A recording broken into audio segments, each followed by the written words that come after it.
हम लोग का वन शॉट सीरीज आज से चालू हो रहा है। ठीक है, सबसे पहले जो चैप्टर हम लोग स्टार्ट करेंगे वैल्यू ऑफ सप्लाई।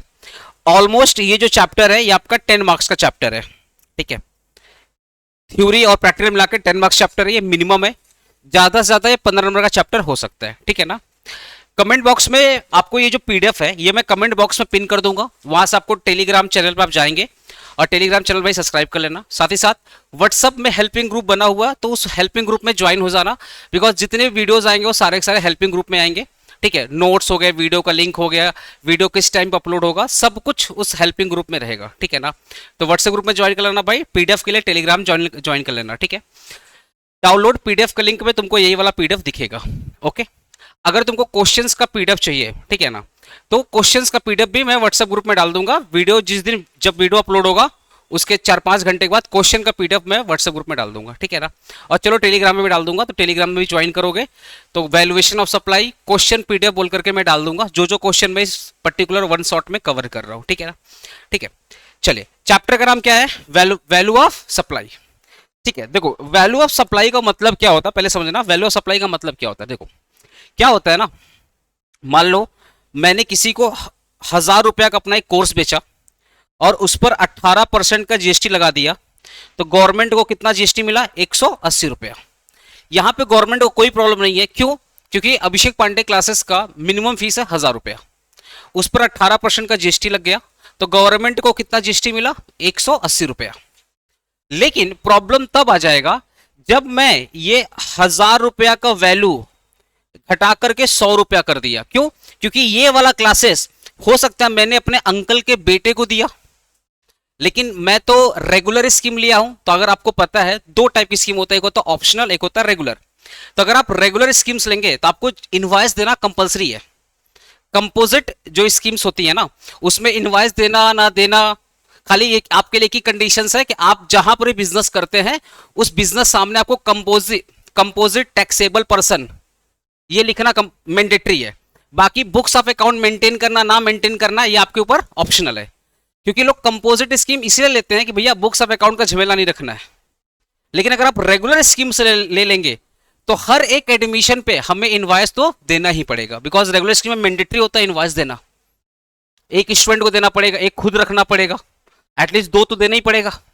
तो अगर मैं किसी नॉर्मल स्टूडेंट को क्लासेस बेच रहा हूं, नॉर्मल स्टूडेंट को मान लेता हूं कि एपीसी ने रेगुलर स्कीम लिया है, और आपको पता है सर्विसेज और कोचिंग सेंटर पे 18% का जीएसटी है रेगुलर में।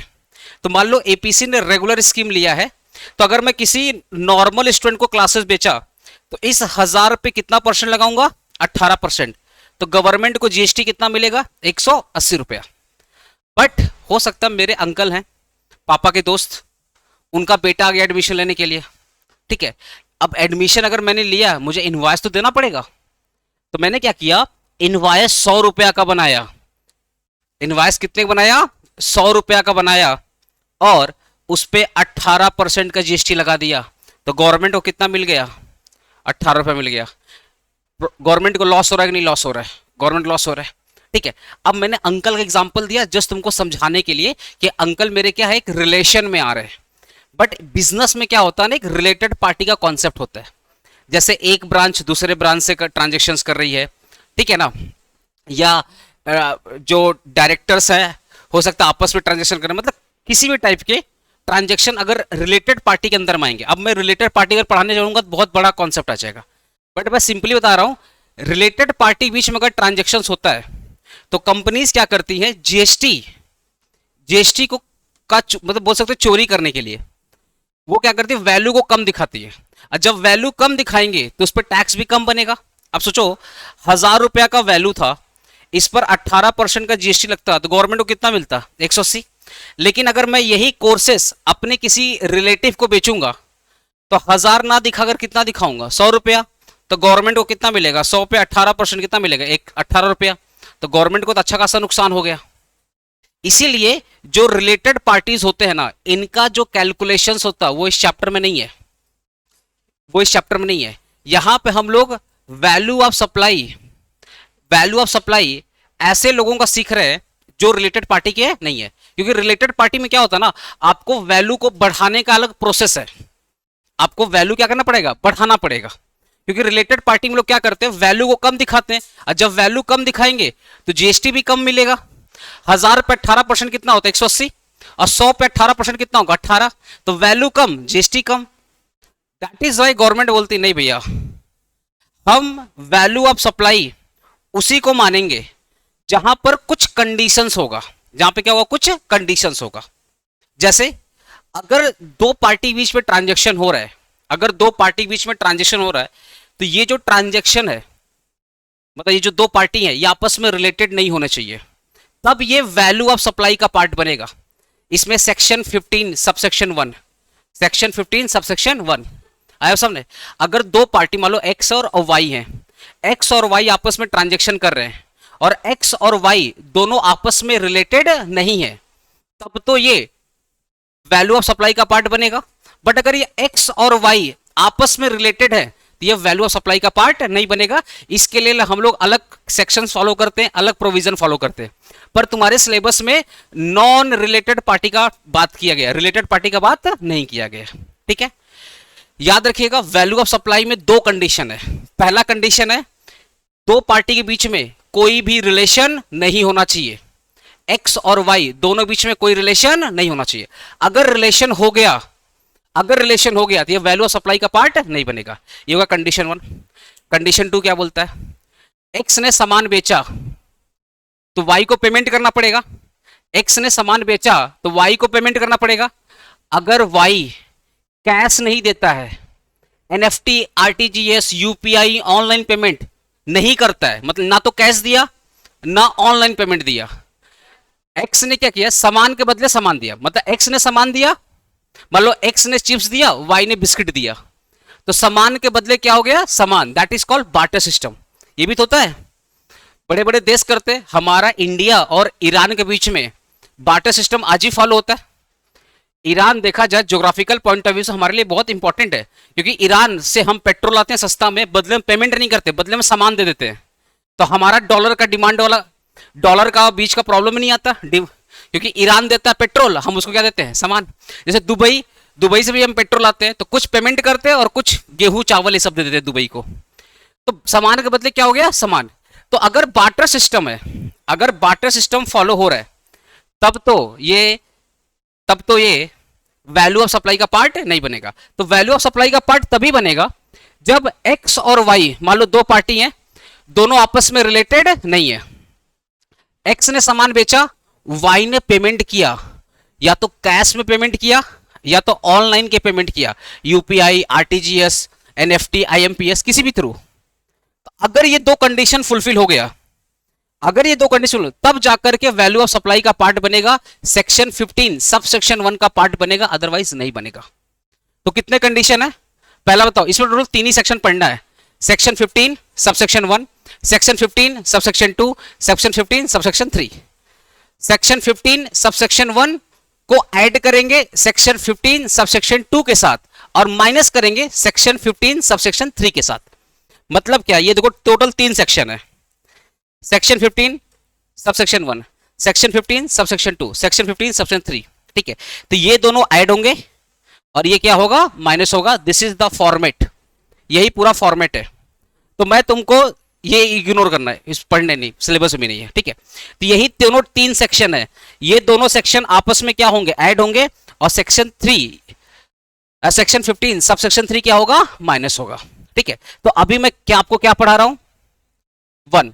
एक बार मैं ऐसे रफली बिना देखे 15 को एक्सप्लेन कर दे रहा हूं, 15(2) को एक्सप्लेन कर दे रहा हूं, और 15(3) को फिर जो पीडीएफ में लिखा वो 1 by 1 मार्क करके समझा दे रहा हूं। अभी मैं रफली समझा रहा हूं।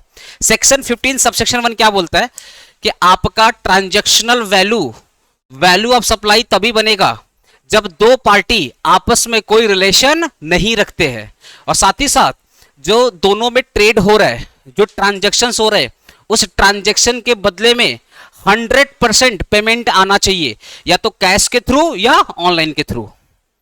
अगर सामान के बदले सामान, मतलब एक्स ने चिप्स दिया, वाई ने बिस्किट दिया, तो सामान के बदले क्या आया, सामान। अगर बार्टर सिस्टम फॉलो हुआ तो ये ट्रांजैक्शनल वैल्यू नहीं है, ये वैल्यू ऑफ सप्लाई का पार्ट नहीं बनेगा।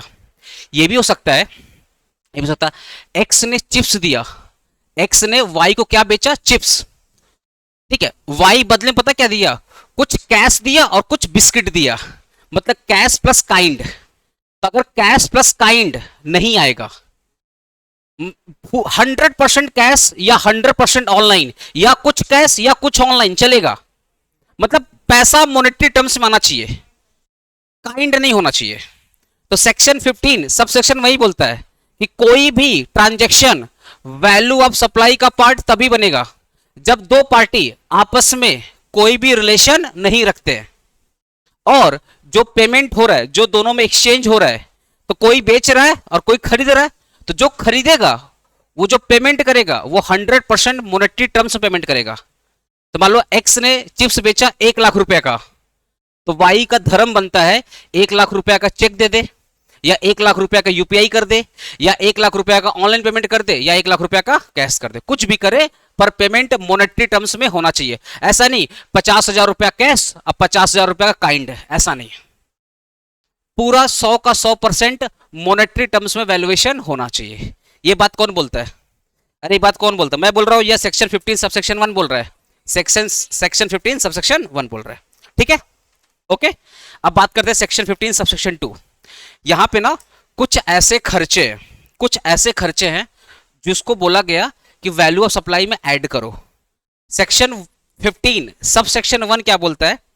दो पार्टी, दोनों के बीच में कोई भी रिलेशन नहीं होना चाहिए, प्लस जो पेमेंट हो रहा है ये 100 का 100% या तो ऑनलाइन या तो कैश, या कुछ ऑनलाइन कुछ कैश, मतलब 100% मॉनेटरी टर्म्स में होना चाहिए।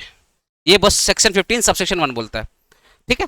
सेक्शन 15 मैं 2 से 4 बार 5 बार इतना रिवाइड करूंगा तुम्हारे दिमाग में बैठ ही जाएगा, बस खाली लेक्चर को ध्यान सुनो।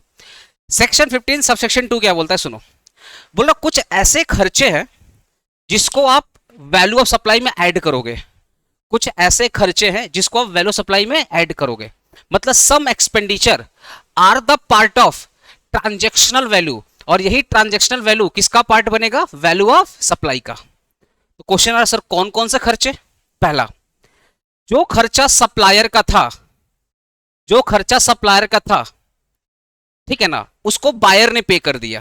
खर्चा किसका था? सप्लायर का था। कौन पे कर दिया? बायर। तो ऐड करेंगे, क्या करेंगे? ऐड करेंगे। हो सकता है हमारा जो बायर है उसने सप्लायर से रिक्वेस्ट किया कि मुझे कुछ एक्स्ट्रा पैकेजिंग चाहिए, एक्स्ट्रा कंटेनर चाहिए, या मेरे हिसाब से ये सामान में कुछ ये चीज ऐड कर दो, ये चीज हटा कर दो, होता ना स्पेशल ऑर्डर।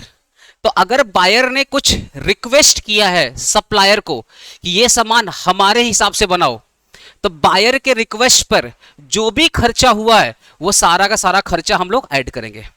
अगर सप्लायर का खर्चा बायर ने दिया वो भी ऐड करेंगे, बायर के रिक्वेस्ट पर अगर कुछ एक्स्ट्रा खर्चा सप्लायर ने किया वो भी ऐड करेंगे। प्लस बहुत सारे ऐसे टैक्सेस हैं जो अभी भी जीएसटी का पार्ट नहीं है, जैसे मैंने बताया था ना आपका वेट, एक्साइज अभी भी बहुत जगह लगता है। तो ऐसे टैक्सेस जो अभी भी जीएसटी में मर्ज नहीं हुए हैं, अगर ये सारे टैक्सेस अप्लीकेबल हैं तो उसको भी ऐड करना पड़ेगा, ठीक है ना। अगर कुछ ऐसे टैक्सेस, जैसे बोला था ना तुम लोगों को, तो मैंने अच्छे से समझाया था, बाकी यूट्यूब में भी मैं जब थ्योरी पढ़ाऊंगा जीएसटी का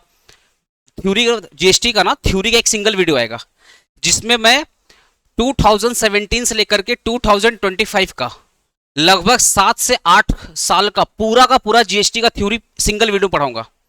बाकी जो तुम्हारे सिलेबस है वो अलग से पढ़ाऊंगा, मतलब वो वीडियो कम से कम 3 से 4 घंटे की होने वाली, उसमें ओनली थ्योरी, नो प्रैक्टिकल। तो उस थ्योरी वाले वीडियो में आपको ये समझा दूंगा कौन कौन सा टैक्स जीएसटी का पार्ट हुआ है, मतलब जीएसटी में ऐड हुआ है, मर्ज हुआ है, जिसको समस्यूड बोलते हैं, समस्यूड। कौन कौन सा टैक्स जीएसटी में मर्ज हो गया है और कौन कौन सा टैक्स जीएसटी में अभी तक मर्ज नहीं हुआ। तो बहुत सारे ऐसे टैक्सेस हैं जो अभी तक जीएसटी में मर्ज नहीं हुए। तो अगर ये सारे टैक्सेस जो जीएसटी में मर्ज नहीं हुए हैं, अगर ऐसे टैक्सेस जो अभी तक जीएसटी में मर्ज नहीं हुए हैं और आपके ट्रांजैक्शन में वो टैक्स आ रहा है, तो उसको भी ऐड करना पड़ेगा। ध्यान सुनना, मैंने क्या बोला? ऐसा टैक्सेस जो अभी तक जीएसटी में मर्ज नहीं हुआ है बट आपके ट्रांजैक्शन का पार्ट है। जैसे आज भी अगर आप पेट्रोल डीजल लेंगे तो वैट एक्साइज ड्यूटी लगता है कि नहीं लगता है? वही बोल रहा है कि कुछ ऐसे टैक्सेस है जो अभी तक जीएसटी में एडेड नहीं है, जीएसटी में मर्ज नहीं है, समश्यूड नहीं है, अगर वो सारे टैक्सेस आपके ट्रांजैक्शन में आ रहे हैं तो उसको भी ऐड करना पड़ेगा। क्लियर हुआ? कितना पॉइंट होता है? 3 पॉइंट होता है। कुछ ऐसा खर्चा जो बायर ने पे किया पर वो खर्चा किसका था? सेलर का था, ऐड करना पड़ेगा। कुछ ऐसा खर्चा जो बायर के रिक्वेस्ट के वजह से बढ़ गया, बायर ने स्पेशल ऑर्डर दिया कि सर आपका जो एग्जिस्टिंग प्रोडक्ट है उसमें कुछ एक्स्ट्रा चीजें क्या कर दो, ऐड कर दो, कुछ पैकेजिंग प्रीमियम कर दो। लोग गिफ्ट वगैरह कराते देखना प्रीमियम, तुम लोग अभी ब्लिंकिट या अमेजन से ऑर्डर करना देखना, वहां बोलता है गिफ्ट पैकेजिंग का कुछ अलग पैसा लेता है। तो अगर बायर ने कुछ रिक्वेस्ट किया कि मेरा पैकेजिंग अच्छा कर दो या कुछ चीजें ऐड कर दो, तो बायर के रिक्वेस्ट पे खर्चा बढ़ गया तो वो सारे खर्चे क्या करेंगे? ऐड करेंगे। प्लस कुछ ऐसे टैक्सेस जो अभी तक जीएसटी में मर्ज नहीं हुए हैं, मतलब वो जीएसटी का पार्ट नहीं है, बट अगर वो सारे के सारे टैक्स आपके ट्रांजैक्शन के पार्ट हैं तो उसको क्या करना पड़ेगा? ऐड करना पड़ेगा। Biggest point penalty. Biggest point क्या है? पेनाल्टी। कभी भी देखना आपका बैंक वाला जब पेनाल्टी चार्ज करता है, देखना उसमें जीएसटी एडेड होता है। जीएसटी क्या होता है? एडेड होता है। एग्जांपल दे रहा हूं, अगर कोई बैंक वाला आपसे 100 रुपया का पेनाल्टी चार्ज किया तो ये 100 रुपया में ना ऑलरेडी 18% क्या होगा? एडेड ही होगा। एडेड ही होगा, अलग से ऐड नहीं होगा। ऐड आप पासबुक चेक करेंगे तो वहां पे लोग डिफरेंशिएट कर देगा, इतना का जीएसटी है, इतने का चार्जेस है, बट आपको जो मैसेज आएगा वो 100 रुपया का आएगा कि आपके बैंक से 100 रुपया क्या हो गया? कट गया। तो ये जो 100 रुपया है इसमें तो जीएसटी एडेड है, तो ये 118 का पार्ट है, क्योंकि जीएसटी क्या है? एडेड है ना। तो ये किसका पार्ट है? ये 118 का पार्ट है। तो अगर ये 100 रुपया में 18% का जीएसटी अगर एडेड है तो ये 100 किसके बराबर है? 118 के बराबर है। इनटू कर देंगे 100 तो आ जाएगा पेनाल्टी की वैल्यू। तो जब भी पेनाल्टी आ गया तो पेनाल्टी कब लगता है? जो सप्लायर है उसने पेमेंट मांगा, सामने वाला बायर टाइम पे पेमेंट नहीं किया, तो जो सप्लायर है वो क्या मांग रहा है? एक्स्ट्रा चार्जेस मांग रहा है कि भैया तुमने टाइम पे पेमेंट नहीं किया, चलिए पेनाल्टी निकालो, चलिए क्या निकालो? पेनाल्टी निकालो।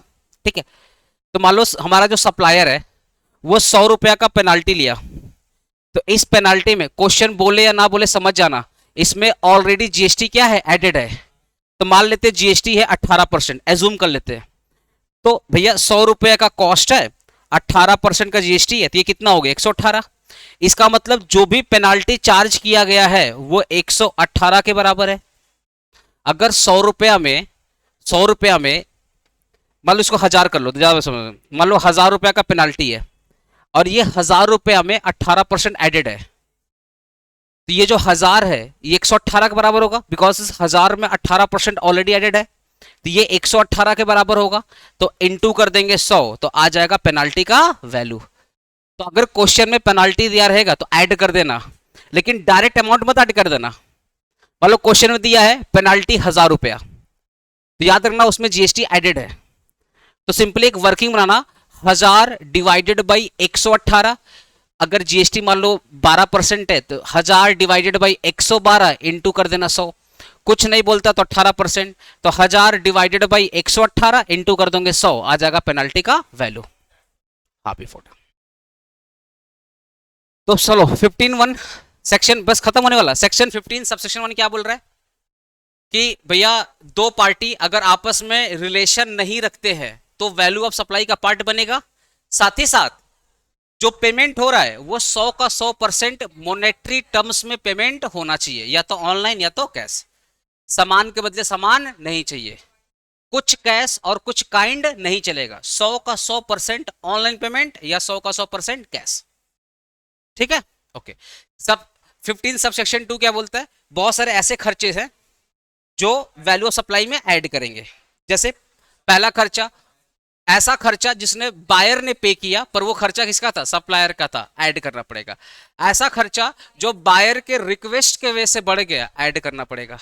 अगर बहुत सारे ऐसे टैक्सेस हैं जो अभी तक जीएसटी में मर्ज नहीं हुए हैं पर अगर आपके ट्रांजैक्शन में वो सारे टैक्स अप्लीकेबल हैं तो उनको ऐड करना पड़ेगा। ठीक है, ठीक है। अगर कोई पेनाल्टी है, अगर कोई कमीशन है, वो भी क्या करेंगे? ऐड करेंगे। पर पेनाल्टी में याद रखना उसमें टैक्स इंक्लूडेड होता है, तो उसमें से क्या करना, टैक्स को हटा करके फिर वैल्यू को ऐड करना। ठीक है, ये कौन बोलता है, सेक्शन 15 सबसेक्शन 2। अब बात करते हैं सेक्शन 15 सबसेक्शन 3। सुनो, बोलता है डिस्काउंट।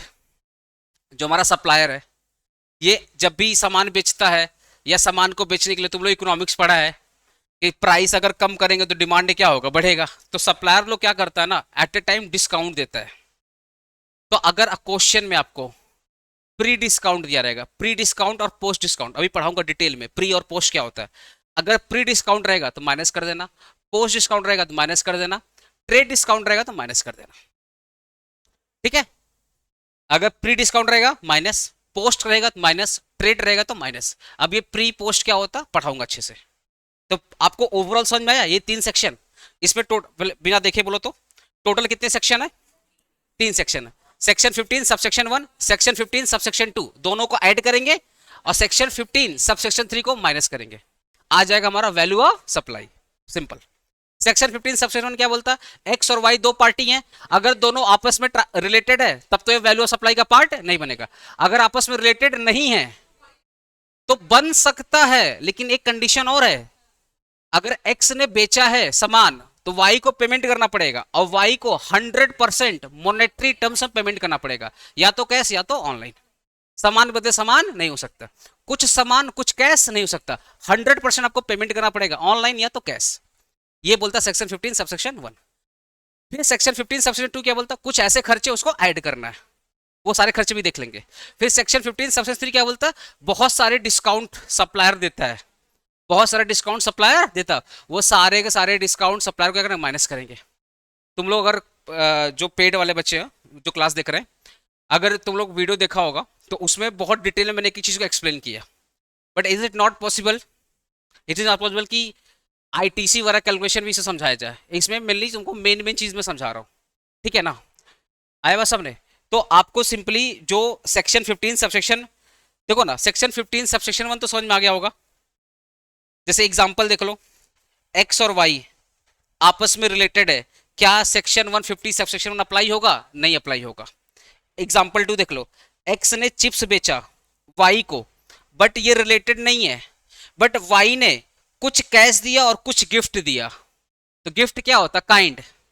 तो वाई ने जो पेमेंट किया ना, कुछ कैश में पेमेंट किया और कुछ गिफ्ट दे दिया, मान लो कुछ गिफ्ट फर्नीचर वगैरह दे दिया, तो कुछ काइंड और कुछ कैश, क्या ये सेक्शन 15 सबसेक्शन 1 का पार्ट बनेगा, नहीं बनेगा।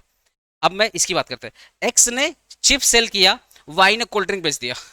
एक्स एक्स चिप्स दे रहा, वाई कोल्ड ड्रिंक दे रहा है, सामान के बदले सामान, बार्टर सिस्टम, सेक्शन 15 सबसेक्शन का पार्ट नहीं बनेगा। अब आ जाते हैं 4 में, एक्स ने क्या बेचा, चिप्स, वाई ने पेमेंट किया। अच्छा, चिप्स कितने रुपए का था, 10,000 का, और वाई ने 10,000 का एनएफटी कर दिया, यूपीआई कर दिया, आईएमपीएस कर दिया, कैश दे दिया, कुछ भी दे दिया। तो अगर वाई ने पेमेंट कर दिया 100 का 100%, एक्स ने कितने का चिप्स बेचा था, 10,000 का, और वाई ने पेमेंट भी कर दिया 10,000 रुपया का, और ये दोनों आपस में रिलेटेड नहीं भी हैं, तो कंडीशन 1 है नॉट रिलेटेड, और वाई ने जो पेमेंट किया है वो 100 का 100% मॉनेटरी टर्म्स पेमेंट किया है, विच इज कंडीशन 2।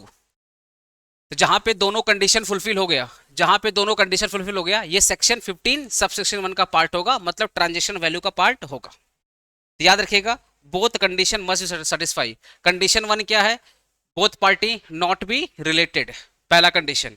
और कंडीशन 2 क्या बोलता है, 100% monetary payment has been done या हैज बीन पॉसिबल। अगर 100% मॉनेटरी टर्म, 100% अगर मॉनेटरी टर्म्स है, तब सेक्शन 15 सबसेक्शन का पार्ट बनेगा, अदरवाइज नहीं बनेगा। चलो, अब सेक्शन 15 सबसेक्शन 2 क्या बोलता है। ओके, सेक्शन 15 सबसेक्शन 2 क्या बोलता है, वही जो हमने 4 खर्चा बताया। पहला, अगर कोई भी ऐसा टैक्स है, कोई भी ऐसा ड्यूटी है, कोई भी ऐसा सेस है, कोई भी ऐसा फीस है, या कोई भी ऐसा चार्जेस, मतलब किसी भी काइंड का, किसी भी प्रकार का टैक्स, किसी भी प्रकार का ड्यूटी, ड्यूटी भी क्या होता है, टैक्स होता है, किसी भी टाइप का सेस, ये भी पर क्या होता है, टैक्स होता है, किसी भी टाइप का फीस या किसी भी टाइप का चार्जेस जो अभी तक जीएसटी में समश्यूड मतलब मर्ज नहीं हुआ है, मर्ज नहीं हुआ, उसको भी क्या करेंगे, ऐड करेंगे। किस में ऐड करेंगे, सेक्शन 15 सबसेक्शन 1 में क्या करेंगे, ऐड करेंगे। तो सेक्शन 15 सबसेक्शन 1 क्या हमारा, ट्रांजेक्शनल वैल्यू। ट्रांजेक्शनल वैल्यू बोलते हैं लिस्टेड प्राइस। जो ट्रांजेक्शन वैल्यू उसको क्या बोलते हैं, लिस्टेड प्राइस। तो लिस्टेड प्राइस में अगर कोई ऐसा टैक्स है, कोई भी ऐसा ड्यूटी है, सेस है, फीस है, चार्ज है, जो अभी तक जीएसटी में एडेड नहीं है, हम लोग क्या करेंगे, सेक्शन 15 सब सेक्शन 1 में ऐड करेंगे। पॉइंट 2 क्या बोलता है, कोई भी ऐसा खर्चा जो सप्लायर से बिलोंग करता है पर किसने पे कर दिया, बायर ने पे कर दिया, उसको भी ऐड करेंगे। पॉइंट 3 क्या बोलता है, कोई भी छोटा मोटा खर्चा जैसे पैकेजिंग कॉस्ट, ठीक है, पैकेजिंग कॉस्ट या किसी भी टाइप का इंश्योरेंस, कुछ भी खर्चा, छोटा मोटा खर्चा, अगर कोई भी छोटा मोटा खर्चा हुआ उसको भी क्या करेंगे, ऐड करेंगे। अभी हम लोग नोट देखेंगे, नोट 1, नोट 2, नोट 3 सब देखेंगे। पॉइंट 4 क्या बोल रहा है, कोई भी इंटरेस्ट है, कोई भी पेनाल्टी है, वो भी क्या करेंगे, ऐड करेंगे। हाँ, ऐड करेंगे। और 5 क्या बोलता है, गवर्नमेंट अगर सब्सिडी दे रही है, गवर्नमेंट अगर सब्सिडी दे रही है तो उसको इग्नोर करना है, गवर्नमेंट के अलावा कोई और सब्सिडी दे रहा है तो ऐड करना है। पॉइंट 5 क्या बोलता है, गवर्नमेंट अगर सब्सिडी दे रही है तो ऐड करना है, गवर्नमेंट के अलावा कोई और सब्सिडी दे रहा है, सॉरी, गवर्नमेंट अगर सब्सिडी दे रही है तो इग्नोर करना है, गवर्नमेंट के अलावा कोई और सब्सिडी दे रहा है, जैसे आपको पता world bank, IMF, Bill Gates, जब भी लोग इंडिया में आते हैं, बिल गेट्स देखना, जब भी कोई बड़ा आदमी इंडिया में आता है तो कुछ ना कुछ सब्सिडी, कुछ ना कुछ एनजीओ डोनेशन, सब्सिडी सब दे के जाता है। तो अगर गवर्नमेंट कोई डोनेशन दे रहा है, सब्सिडी दे रहा है तो उसको इग्नोर करना है। गवर्नमेंट के अलावा कोई भी नॉन गवर्नमेंट एनजीओ अगर कोई सब्सिडी या डोनेशन दे रहा है तो उसको ऐड करेंगे। गवर्नमेंट देगा तो इग्नोर करेंगे सब्सिडी, कोई नॉन गवर्नमेंट बॉडी है अगर वो सब्सिडी दे रहा है तो ऐड करेंगे। ठीक है ना, ओके। पहला पॉइंट के लिए क्या था, नोट 1, एक बार नोट 1 में आ जाओ। कौन कौन से ऐसे टैक्सेस है जो अभी तक जीएसटी में एडेड नहीं है, जैसे इंपोर्ट ड्यूटी ऑलरेडी पढ़ाया हुआ है तुम लोग को, import duty, anti dumping duty, safe guard duty, other custom duty, professional tax, toll tax, property tax, municipal tax, stamp duty, electricity tax, excise duty on tobacco etcetera. अगर ये सारे taxes होंगे तो ऐड कर देना। अगर क्वेश्चन में ये सारे टैक्सेस दिखेंगे तो क्या करना, ऐड कर देना। भाई नोट्स दे देंगे तो कमेंट बॉक्स चेक कर लेना, तो अच्छे से पढ़ लेना नोट्स को। कुछ भी अगर तुमको ये दिखेगा किसी भी टाइप का टैक्स जो नोट 1 में मैंने लिखा है, नोट 1 में जो भी मैंने टैक्सेस लिखा है, अगर कुछ भी दिखेगा तो ऐड कर देना। ठीक है, आते हैं नोट 2। नोट 2 में क्या था, नोट 2 में क्या था, ऐसा खर्चा जो किसका है, सप्लायर का, बट किसने पे किया है, बायर, तो इसको भी ऐड करेंगे। जैसे selling commission, cost of transportation, cost of insurance, ये सब भी क्या करेंगे, ऐड करेंगे। ठीक है, आते हैं नोट 3। नोट 3 में क्या था, छोटा मोटा खर्चा, इंसिलरी मतलब छोटा मोटा खर्चा। अब छोटा मोटा खर्चा क्या है, ये देखो, अगर पैकेजिंग है या रीपैकेजिंग है या लेबलिंग एक्सपेंसेस है या इंस्पेक्शन चार्जेस है या सेलिंग कमीशन है, cost of transportation, cost of insurance, ये सब क्या करेंगे, ऐड करेंगे।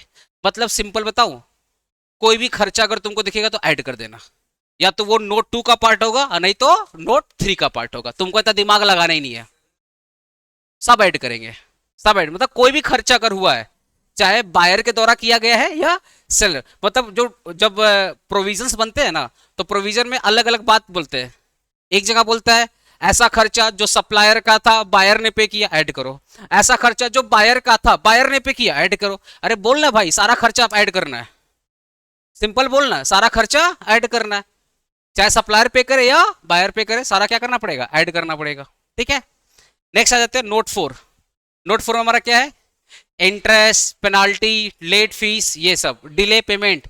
ठीक है, याद रखना क्वेश्चन में ये अगर दिया रहेगा, ऐसे तो देगा नहीं, बिकॉज जब सीए इंटर समझ देता है, बीकॉम लेवल में ऐसा समझ देता नहीं है, बट अगर दिया रहेगा तो पेड कोर्सेज तो मैंने आप लोगों को कराया है, बट अगर दिया रहेगा तो याद रखिएगा, अगर मान लो 1000 रुपया दिया है, ठीक है, कुछ नहीं बोलेगा तो याद रखिएगा ये इंक्लूडेड है, इसमें जीएसटी क्या है, इंक्लूडेड है।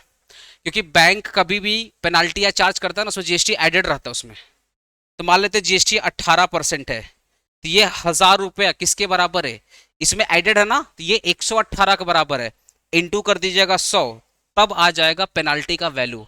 तो आप डायरेक्टली 1000 रुपया मत ऐड करिएगा, 1000 डिवाइडेड बाई जो जीएसटी का रेट क्वेश्चन में दिया रहेगा, 1000 डिवाइडेड, मान लो जीएसटी रेट 18%, तो 1000 डिवाइडेड बाई 118, 118 इंटू कर दीजिएगा 100, कितना आ रहा है, 847। तो आपका पेनाल्टी बुक में अगर 1000 दिया रहेगा तो 1000 ना डाल करके कितना ऐड करिएगा, 847। अब आते सेक्शन 15 सबसेक्शन 3।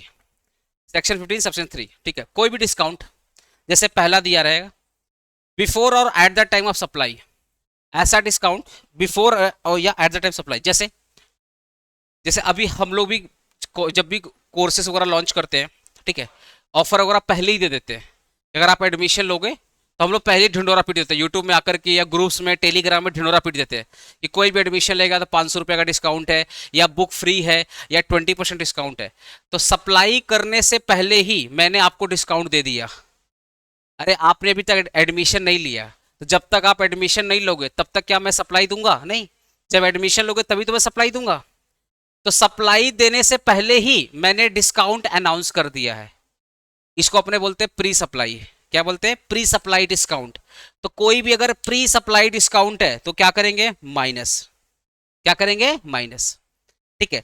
सप्लाई के टाइम पे मैंने डिस्काउंट दे दिया या उसके पहले मैंने डिस्काउंट दे दिया, वो क्या करेंगे? माइनस।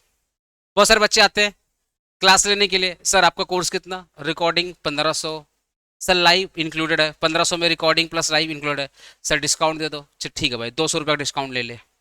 तो 1500 का कोर्स था, 200 का डिस्काउंट दे दिया eight the time of supply. या तो मैं पहले से ढिंडोरा पीट के रखा था कि मैं 200 को डिस्काउंट दे रहा हूँ, या बच्चा ने रिक्वेस्ट किया सर प्रॉब्लम है इतना पे नहीं कर पाऊंगा, 200-300 का डिस्काउंट दे दो। मैं बोला ठीक है भाई ले ले 200। तो 1500 का कोर्स मैंने 1200 का बेच दिया, तो eight the time of supply मैंने डिस्काउंट दे दिया, वो भी क्या करेंगे? माइनस करेंगे। इसी को बोलते हैं ट्रेड डिस्काउंट, है ना। अब आ जाओ यहाँ पे, ये वाला क्या बोला? आफ्टर द सप्लाई, सप्लाई मैंने कर दिया है, that is called post supply discount subject to the condition mentioned. अब ये subject to the condition mentioned का मतलब क्या है? सुनो, मैंने सप्लाई कर दिया, अब कंडीशन क्या तुम समझना, ये जो लिखा हुआ है ना इसको भूल जाओ। ये जो लिखा, मैं तुमको जो समझा रहा हूँ बस ध्यान में तुमको वो रखना है। ये जो लिखा हुआ ये तो प्रोविजन का भाषा लिखा हुआ है, पर मैं तुमको इजी लैंग्वेज समझा रहा हूँ। जितने भी पोस्ट सप्लाई डिस्काउंट है ना, अगर वो ट्रांजेक्शन वैल्यू ट्रांजेक्शन में एडेड है तब तो माइनस करेंगे, अगर ट्रांजेक्शन में एडेड नहीं है तो माइनस नहीं करेंगे। जैसे एग्जांपल दे रहा हूं, एक डेटर है या मान लो एक स्टूडेंट है, मैंने उसको क्लासेस दे दी, उसने बोला सर क्लासेस दे दो, 2-3 महीने के बाद हम आपको पेमेंट कर देंगे। मैंने बोला ठीक है। मैंने मान लो उसको 2000 रुपये वाली क्लास, मेरे जो ऑफलाइन की बैचेस है उसका 2000 रुपये प्राइस है, तो मैंने 2000 रुपये वाली प्राइस वाली जो बैच थी मैंने दे दिया। तो मेरा ट्रांजेक्शन वैल्यू कितना था? 2000 का। जो मेरा ऑफलाइन बैच था मैंने 2000 रुपये वाला बैच उसको दे दिया। जब वो 4 महीने के बाद पेमेंट करने आया, बोला सर 2000 नहीं, 2000 नहीं सर। हम लोग क्यों? बोला सर थोड़ा कुछ तो कम कर दो। मैंने बोला ठीक है बाबू 500 का डिस्काउंट ले ले। तो जब वो पेमेंट करने आया तो मैंने उसको क्या दे दिया? कैश डिस्काउंट दे दिया। कौन सा डिस्काउंट दे दिया? कैश डिस्काउंट दे दिया। अब अगर क्वेश्चन में ना कैश डिस्काउंट दिया रहेगा, अगर वो एडेड है, कैश डिस्काउंट एडेड है, तब तो माइनस करेंगे, अदरवाइज क्या करेंगे? इग्नोर करेंगे। ऐसा क्यों बोला गया? गवर्नमेंट बोलती है ये डिस्काउंट क्या आपने पहले से डिस्क्लोज किया था? बिफोर 4 मंथ सर्विस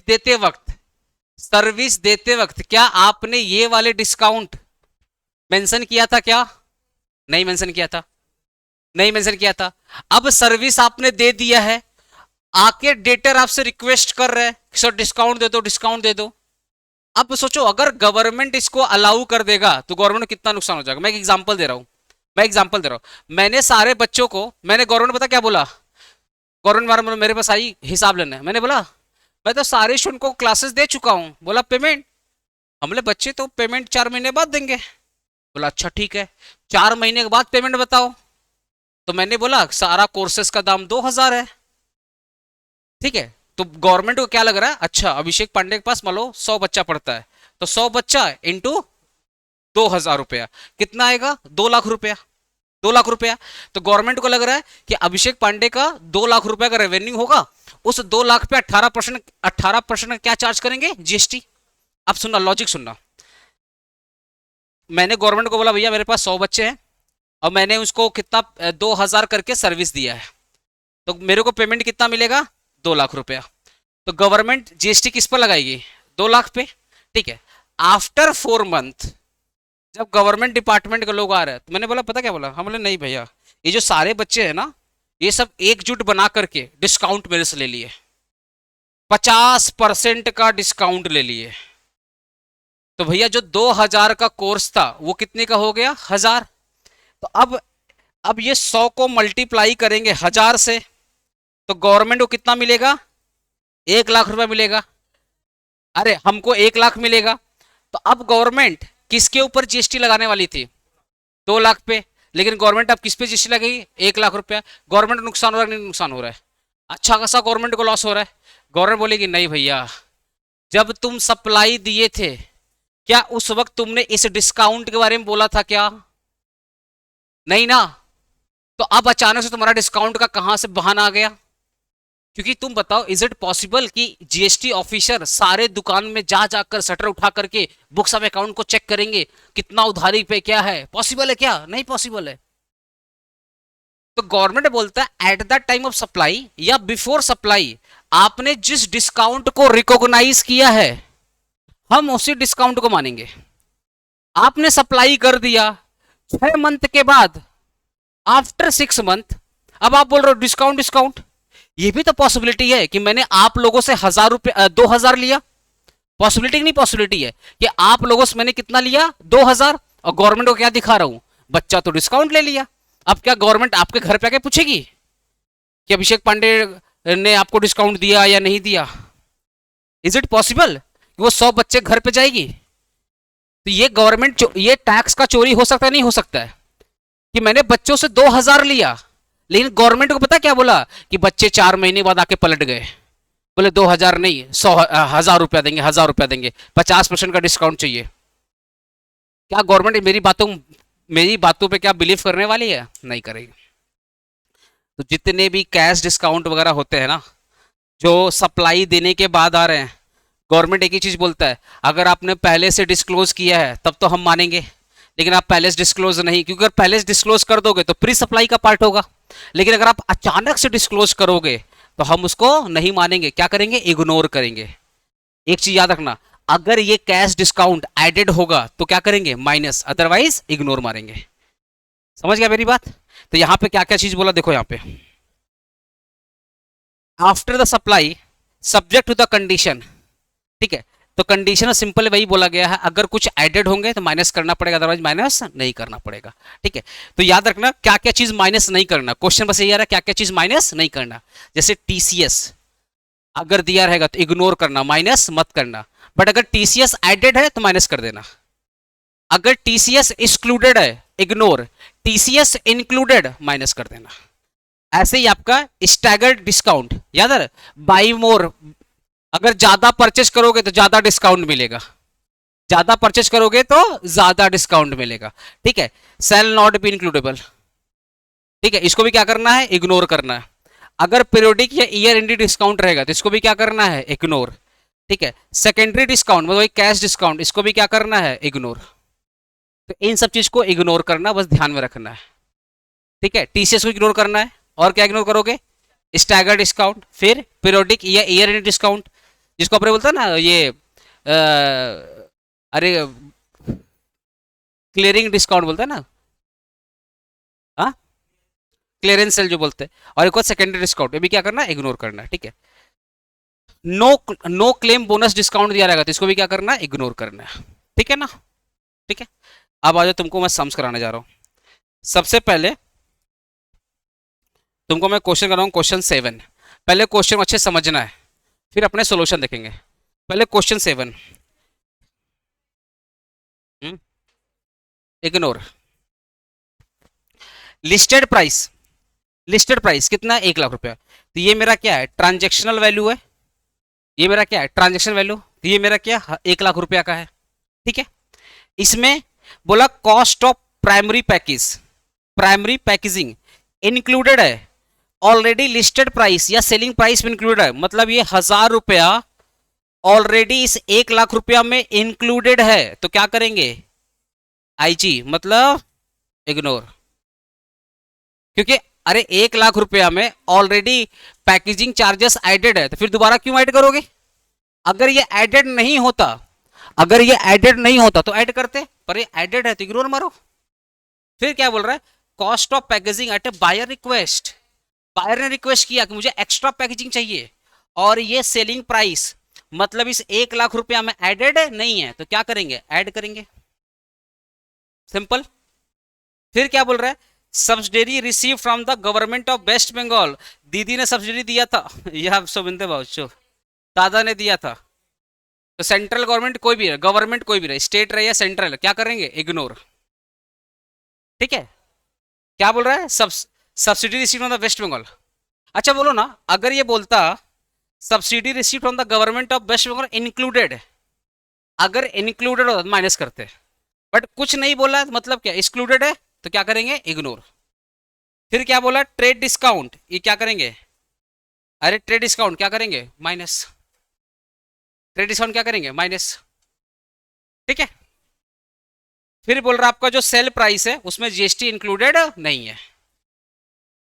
क्या बोल रहा है, जो आपका सेल प्राइस है, सेल प्राइस मेरा कितना है, 1 लाख रुपया, ये विदाउट जीएसटी है। तो इसका भी खेला है, अगर सेल प्राइस विथ जीएसटी है तो लास्ट में जीएसटी माइनस करोगे।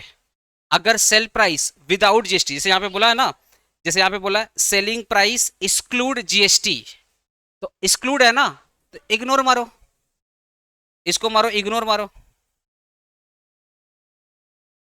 तो क्या मारना है, इग्नोर। चलो इसका सोल्यूशन देख लेते हैं।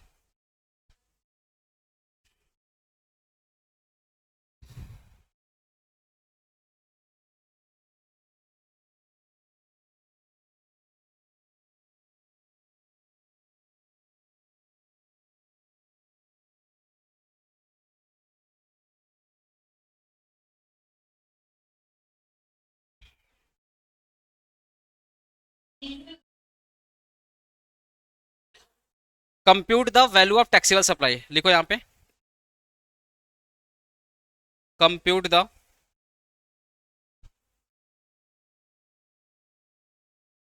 वैल्यू ऑफ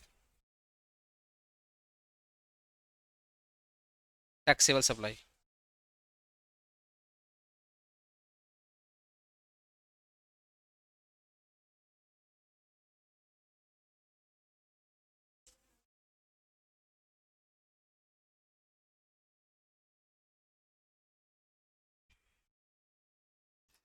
पहला बोला list price of the goods,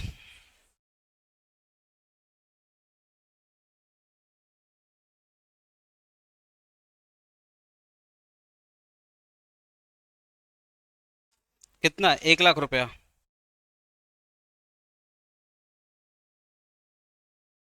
ठीक है, ये ऑलरेडी, हेलो, ये cost of primary packaging already included है, तो अलग से इग्नोर कर, अलग से इग्नोर बोलो, अलग से ऐड करने की जरूरत नहीं है, बिकॉज ऑलरेडी एडेड है, क्या करेंगे, इग्नोर। ये ऑलरेडी एडेड है तो इग्नोर करेंगे। Cost of packaging at a buyer request, ये सेलिंग प्राइस में इंक्लूड नहीं है, तो इंक्लूड करना पड़ेगा, लिख सकते हो।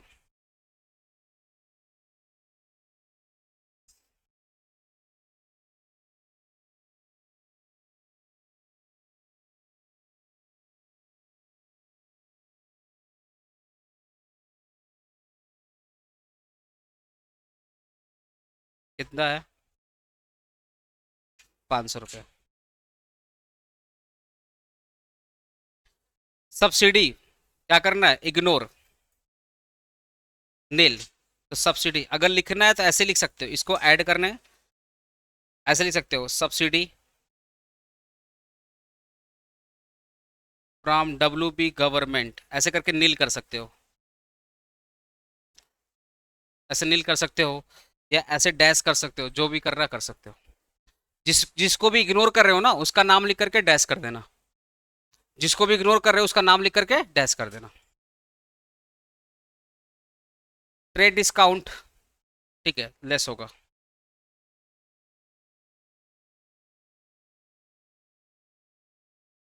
कितना परसेंट है, अच्छा 100 रुपया।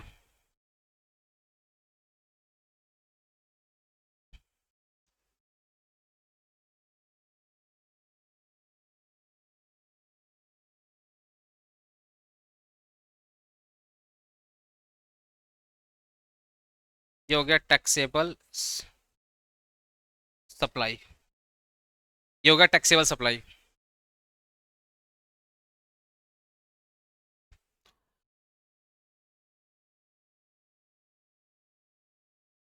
ये हो गया टैक्सेबल सप्लाई।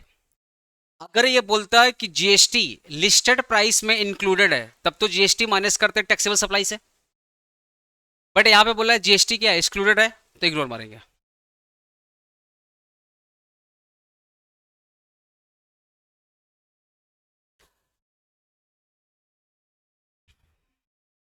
क्वेश्चन में दोबारा देखो ना, सेल प्राइस एक्सक्लूड जीएसटी, मतलब ये जो सेल प्राइस है, ये जो सेल प्राइस है, इसमें जीएसटी क्या है, एक्सक्लूडेड है। अगर ये एक्सक्लूडेड है तब तो कंप्लीटली क्या करेंगे, इग्नोर। अगर ये इंक्लूडेड होता, अगर ये सी जीएसटी इंक्लूड होता, एस जीएसटी इंक्लूड होता, तो माइनस करते। कहां से माइनस करते, अगर जीएसटी इंक्लूडेड इंक्लूडेड होता तो यहां से माइनस करते।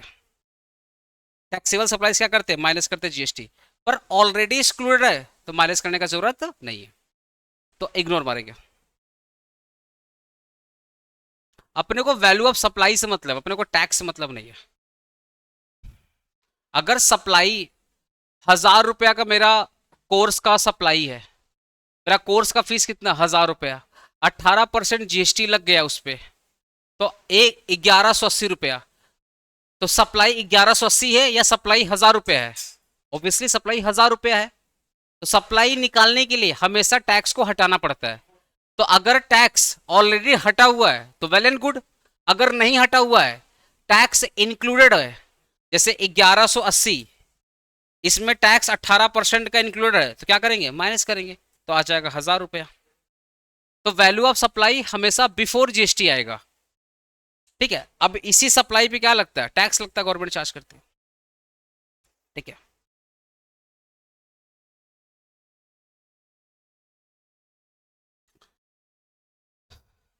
अब देखो यहाँ पे बोला है क्वेश्चन 6, बुक का question 6, value of machine including GST. तो जीएसटी इंक्लूडिंग है तो लास्ट में जीएसटी क्या करेंगे, माइनस करेंगे, क्योंकि वैल्यू ऑफ सप्लाई में निकालते वक्त हमें सप्लाई से मतलब है, हमें जीएसटी से मतलब नहीं है। ठीक है, जैसे मेरा फीस 1000 रुपया है, उस पर 18% का जीएसटी लग गया, तो फीस बढ़कर कितना हो गया, 1180 रुपया। तो मेरी सप्लाई 1180 की नहीं है, मेरी सप्लाई कितनी की है, 1000 की है। तो 1180 में से मैं 180 रुपया का जो जीएसटी है वो हटा दिया, तब मेरी सप्लाई आई 1000 रुपया। तो अगर वैल्यू ऑफ मशीन में जीएसटी एडेड है तो क्या करेंगे, माइनस, लेकिन लास्ट में माइनस करना, स्टार्टिंग में नहीं, लास्ट में। टैक्स क्या बोला, tax other than GST charge separately, तो क्या करेंगे, ऐड करेंगे। याद करो सेक्शन 15 सब सेक्शन 2 क्या बोलता है, पहला पॉइंट तो ये पढ़ाए थे कि अगर जीएसटी के अलावा कोई और भी टैक्स तुम्हारी ट्रांजैक्शन का पार्ट बन रहा है तो क्या करेंगे, ऐड करेंगे। पर याद रखना वो वैसा टैक्स जो अभी तक जीएसटी में मर्ज नहीं हुआ है। तो यहां पे बोल रहा है टैक्सेस अदर देन जीएसटी, मतलब जीएसटी में मर्ज नहीं हुआ है, तो ऐसा टैक्स जो जीएसटी में मर्ज नहीं हुआ है और आपके ट्रांजेक्शन का पार्ट बन चुका है, तो क्या करेंगे, ऐड करेंगे, आपके ट्रांजेक्शन वैल्यू में ऐड होगा, सेलिंग प्राइस में ऐड होगा, लिस्टेड प्राइस में ऐड होगा। पेइंग चार्जेस ऐड होगा, खर्चा है ना। Consultancy charges to pre installation planning क्या करेंगे, ऐड करेंगे, खर्चा है। टेस्टिंग चार्जेस खर्चा है, ऐड कर, बोले ना सारा खर्चा ऐड करोगे। इंस्पेक्शन चार्जेस ये भी खर्चा है, ऐड करेंगे। Subsidy from central government up to the factory in background backward region, है ना, तो क्या करेंगे, आईजी, इग्नोर करेंगे। Subsidy receive third party, third party है तो क्या करेंगे, ऐड करेंगे। ट्रेड डिस्काउंट क्या करेंगे, लेस।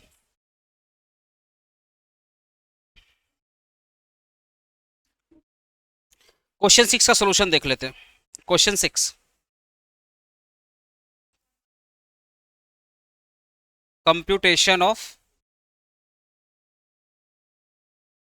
Value of supply.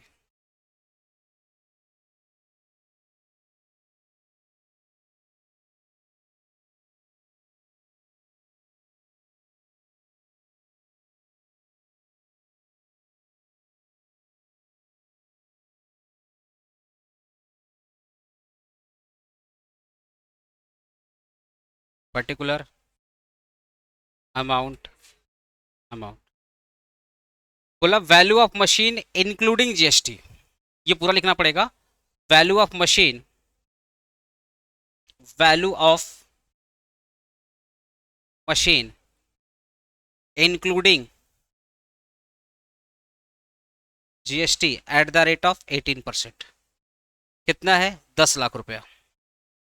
इसको आउटर कॉलम में लिखेंगे।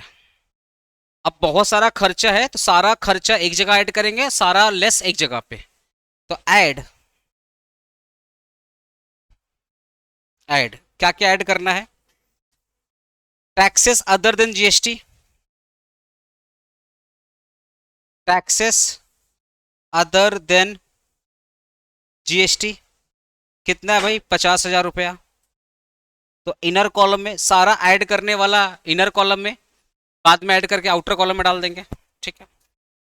फिर क्या बोल रहा है? वेइंग चार्जेस 20,000 रुपया ऐड होगा।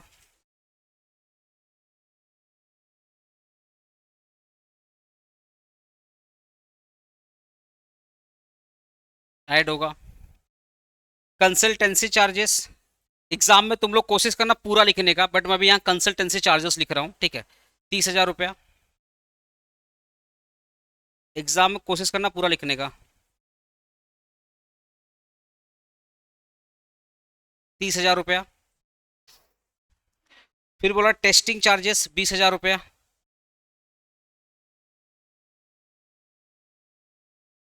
टेस्टिंग चार्जेस 20,000 रुपया। इंस्पेक्शन चार्जेस 10,000 रुपया।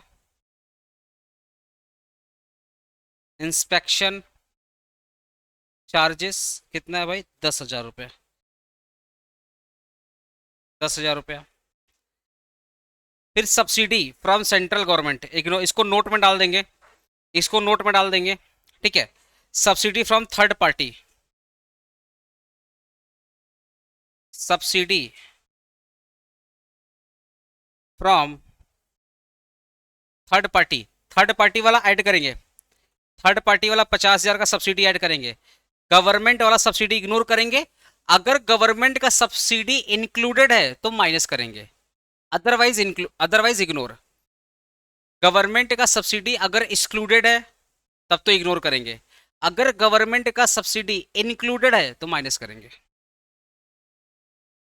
ट्रेड डिस्काउंट क्या होगा? माइनस। ठीक है। इन सबको ऐड करके यहां पे लिख देंगे। Less trade discount 80,000। इसको डायरेक्टली आउटर कॉलम में डाल देते हैं।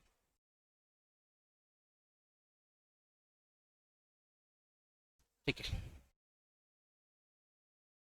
50,000, 20,000, 30,000, 50, 20, 30, ये तो 1 लाख हो गया। 1 लाख, 20,000, 10,000, 30,000 प्लस 50,000, 1,80,000। 1,80,000। ठीक है। 10 lakh plus 1,80,000 minus 80,000, 11 lakh.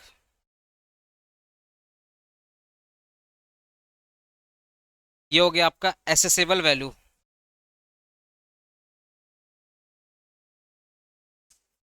Including GST, including GST at the rate 18%।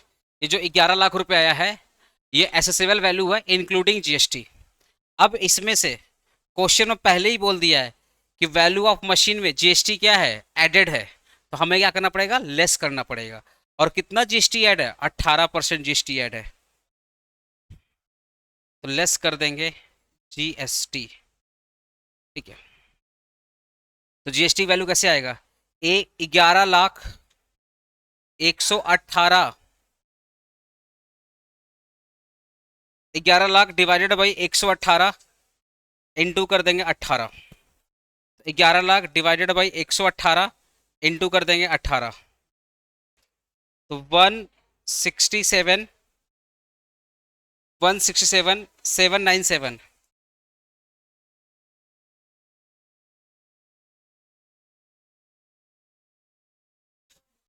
ठीक है। 11 लाख डिवाइडेड बाई 118 इंटू कर देंगे 18, तो जीएसटी का रेट आ जाएगा। तो 11 लाख, दोबारा दिखा दे रहा हूँ, 11 लाख डिवाइडेड बाई 118 इंटू कर दोगे 18 तो जीएसटी का रेट आ जाएगा 167797, ठीक है। तो 11 lakh minus 167797, 932033, that is value of taxable supply.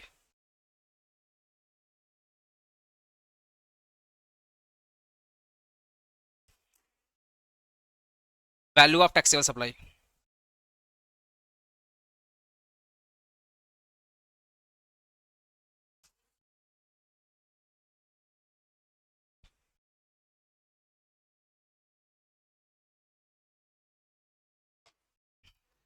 Question में क्या बोला था, आपको कुछ नोट भी लिखना है, तो चलिए नोट लिखते हैं। क्वेश्चन देखो यहाँ बोला था कुछ note, give the working notes, आपको वर्किंग नोट्स लिखने हैं। तो चलिए एक बार नोट लिखते हैं फटाफट। नोट नंबर 1, क्वेश्चन बोला था नोट करने के लिए, देखिए गिव द वर्किंग नोट्स, आपको नोट्स तो लिखना ही पड़ेगा। तो सबसे पहले नोट, अच्छा नोट में वही लिखना है, लिखो यहाँ पे नोट। नोट नंबर 1,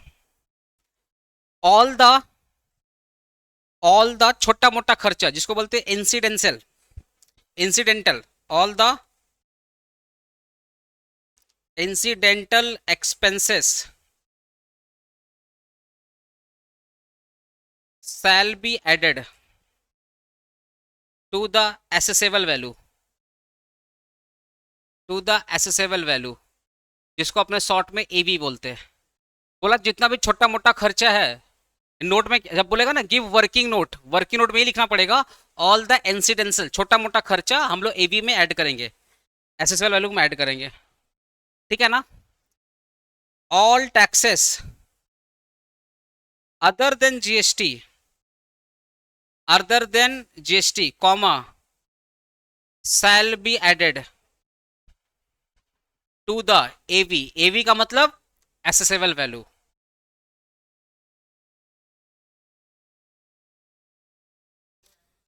हाँ, trade discount,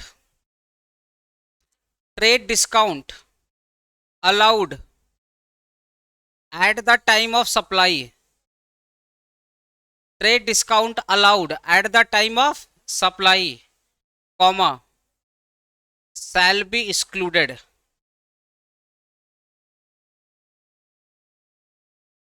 all subsidies, all subsidy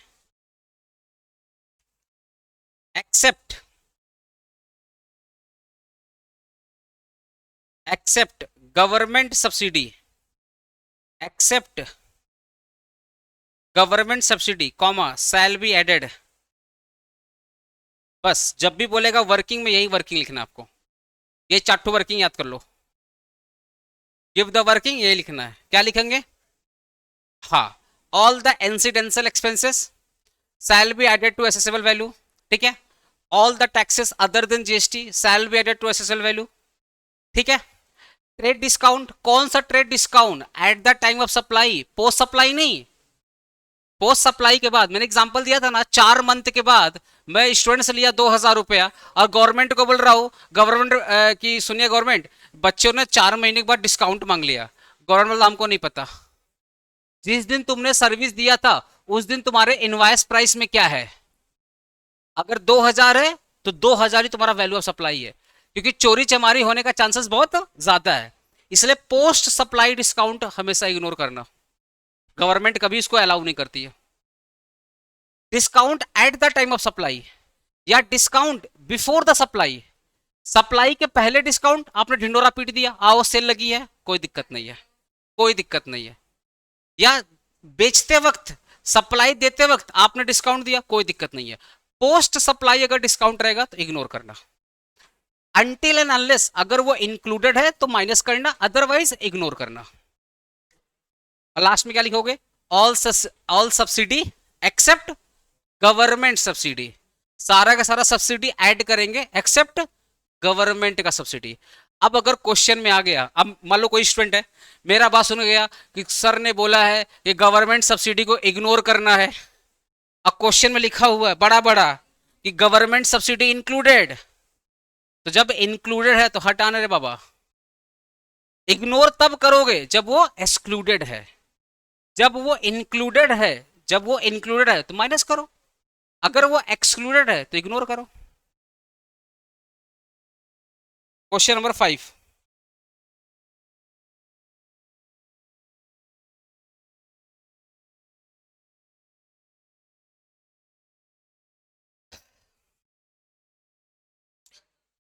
x registered the supplier in Kolkata. X कहाँ पे सप्लायर रजिस्टर्ड है? कोलकाता में। Supply to Y limited, Z limited, दो जगह दे रहा है, वाई लिमिटेड गुजरात और जेड लिमिटेड वेस्ट बंगाल। अच्छा, गुजरात में दे रहा है तो आईजीएसटी लगेगा, और वेस्ट बंगाल में दे रहा है तो सीजीएसटी और एसजीएसटी। ध्यान रखिएगा, इस चीज का ध्यान रखिएगा। बोल रहा है price of the goods excluding, जब भी बोलेगा ना price of the goods excluding GST, मतलब किसी में जीएसटी एक्सक्लूड नहीं है, किसी में जीएसटी एक्सक्लूड नहीं है। ठीक है, तो आपका ये हो गया प्राइस। तो एक काम करता हूं, मैं सोल्यूशन करते हुए साथ में चलता हूं। क्वेश्चन 5, मैं शॉर्ट में लिख रहा हूं, मैं शॉर्ट में लिख रहा हूं। वाई लिमिटेड, ये हो गया पर्टिकुलर, पर्टिकुलर ये हो गया वाई लिमिटेड, और क्या था? जेड लिमिटेड, और ये हो गया जेड लिमिटेड। ठीक है, बोला है listed price, listed price Y का है 30,000 और जेड का कितना है? 20,000। अच्छा, लिस्टेड प्राइस इंक्लूडिंग जीएसटी है 30,000, 20,000, 30,000, 20,000। पैकेजिंग चार्जेस सिर्फ वाई लिमिटेड का है तो ऐड कर दो ना, ऐड पैकेजिंग चार्जेस।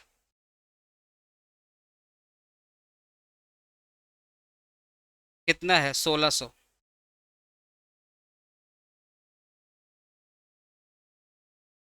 1600। फिर कितना कमीशन वाई लिमिटेड में ऐड कर दो, selling commission.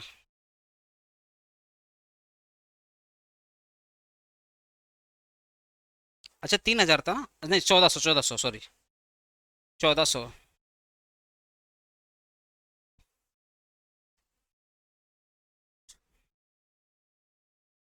Silver of weighing charges Y limited में नहीं है, किसमें है? जेड में है।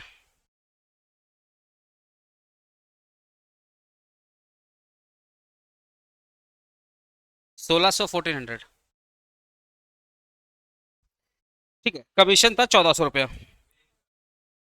वेइंग चार्जेस 2,000 रुपया, सिर्फ जेड में आएगा।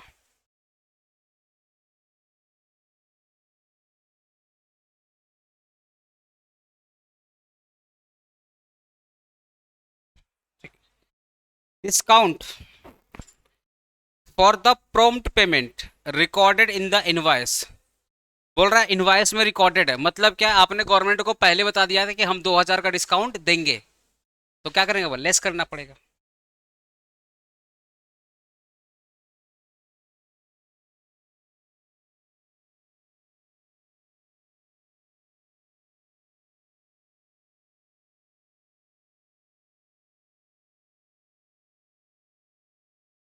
रिकॉर्डेड इन द इनवॉइस, आपने इनवॉइस में इसको डिस्क्लोज कर दिया था तभी लेस हुआ, अदरवाइज लेस नहीं होता। अगर अगर आपने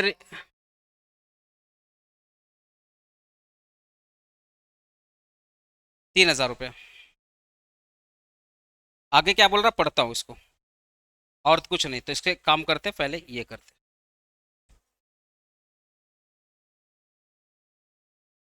एक बार इसको ऐड करते, 30,000 प्लस 1,600 प्लस 1,400, 33,000।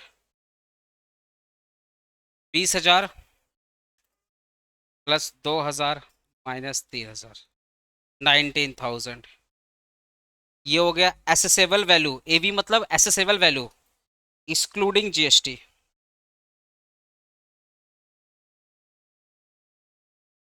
ठीक है, आगे क्वेश्चन क्या बोल रहा है? Items given in point two and point 5, point two and point 5 की बात कर रहा है। Has not be consider while arriving at the price of goods given in, has not been considered while arriving at a price of goods given in point 1 above. Compute the GST liable, मतलब simple एक चीज बोलना चाहता है। बोल रहा है item given point 2 and point 5। Point 2 में क्या है? पैकेजिंग और डिस्काउंटेड, यही है। बोल रहा है had not been consider while arriving at the price, मतलब ये चीज इसमें और इसमें एडेड नहीं है। अच्छा, 2 भी था क्या?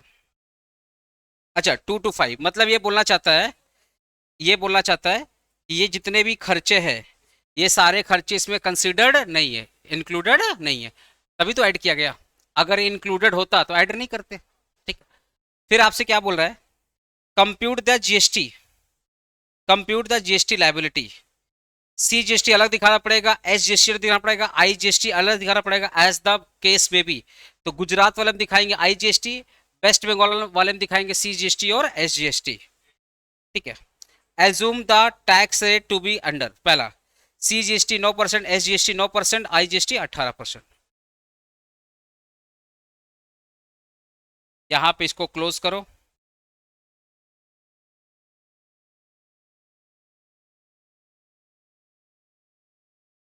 जीएसटी लाइबिलिटी,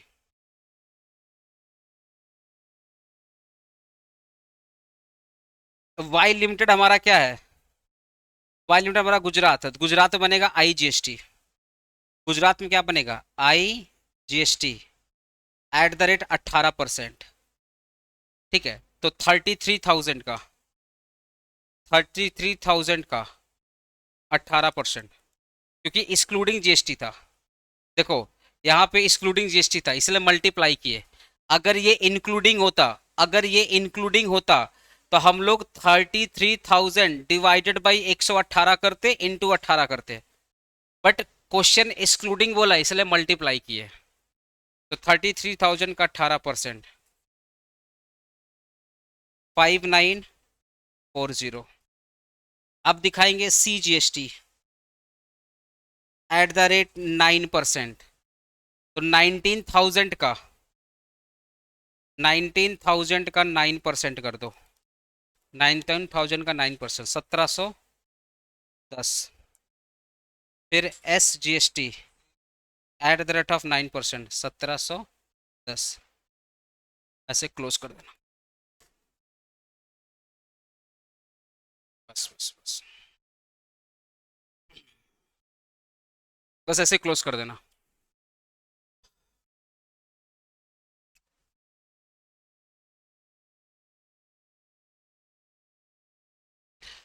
बुक का question number 1। A limited registered supplier is manufacturing taxable goods. It provide the following details of taxable interstate supply made the following made by it for the month of March, मतलब मार्च महीने का पूरा data दिया हुआ है। बोल रहे हैं listed price of the good supplied inter state, ये एक्सक्लूसिव है। ठीक है। Following the amount are separately charged, ठीक है, सारा का सारा ट्रांजेक्शन सेपरेटली चार्ज किया। मतलब लिस्टेड प्राइस में कोई भी टैक्सेस नहीं है, तो इसका मतलब नीचे भी जितना भी चीज दिया है उसमें टैक्स इंक्लूडेड नहीं है। Subsidy from the central government, subsidy from the central government for the supply of taxable goods to the government school, क्या करेंगे? Ignore. Subsidy from the NGO for supply of taxable goods to old, क्या करेंगे? Add. Third party subsidy है तो add करेंगे। Tax levied by municipal party, GST other than tax है, add करेंगे। Packaging charges add करेंगे। लेट फी, इसमें tax नहीं है क्योंकि पहले ही बोल दिया एक्सक्लूसिव ऑफ टैक्सेस, इसका मतलब ये 6,000 में टैक्सेस एडेड नहीं है, तो क्या करेंगे? डायरेक्टली 6,000 ऐड करेंगे। अगर ये बोलता टैक्स एडेड है तो 6,000 डिवाइडेड बाई 118 इंटू 100 करते। Listed price of the goods takes into the account of the two subsidies received. However, other the charges and taxes fee are charged to the customer over and above the list price. Calculate the value of taxable supply. Rate of GST 18% not included the listed price. मतलब कहीं पर भी 18% का GST added नहीं है। ठीक है, तो सिंपली इसका सोल्यूशन देख लो। लिस्टेड पाई है कितना है? 15,000। सेंट्रल गवर्नमेंट वाला क्या करेंगे? नील करेंगे। थर्ड पार्टी वाला क्या करेंगे? ऐड करेंगे।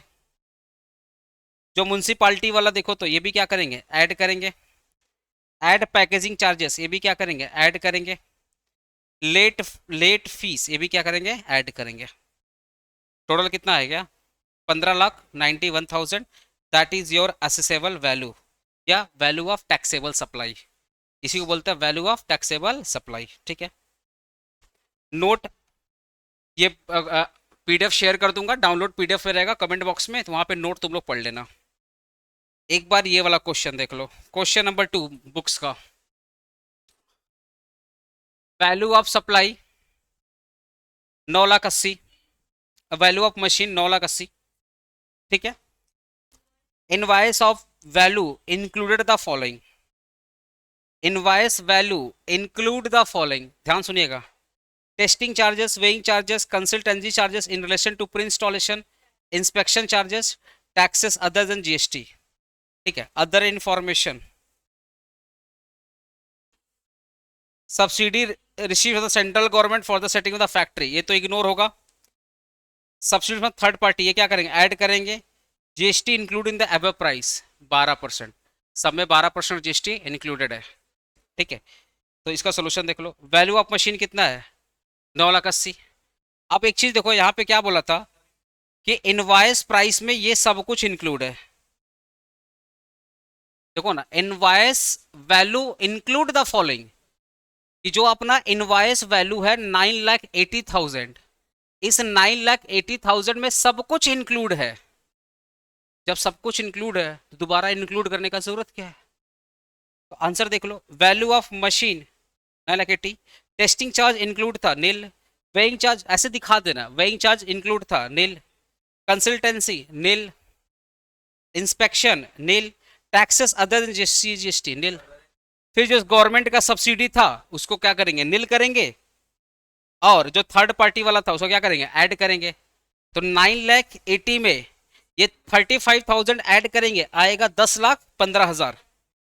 ठीक है, अब बोल रहा है यहाँ पे ये जो 10,15,000 आया है ये तो इंक्लूडेड जीएसटी है, तो ये कितना परसेंट का जीएसटी का रेट दिया है, 12%। तो ऑब्वियसली ये जो आया है 10,15,000 ये इंक्लूडेड जीएसटी है। क्वेश्चन बोला इंक्लूडेड जीएसटी, तो ये 112 के बराबर होगा। इनटू कर देंगे 12 तो आ जाएगा जीएसटी। देख लो, 10,12,000 डिवाइडेड बाई 112 इंटू कर देंगे 12 तो आ जाएगा ये। तो वैल्यू ऑफ टैक्सेस सप्लाई है। ठीक है, बाकी इस पीडीएफ में एक दो क्वेश्चंस और है, उसका क्वेश्चंस भी है, सॉल्यूशन भी है, आप लोग पढ़ लीजिएगा। ठीक है।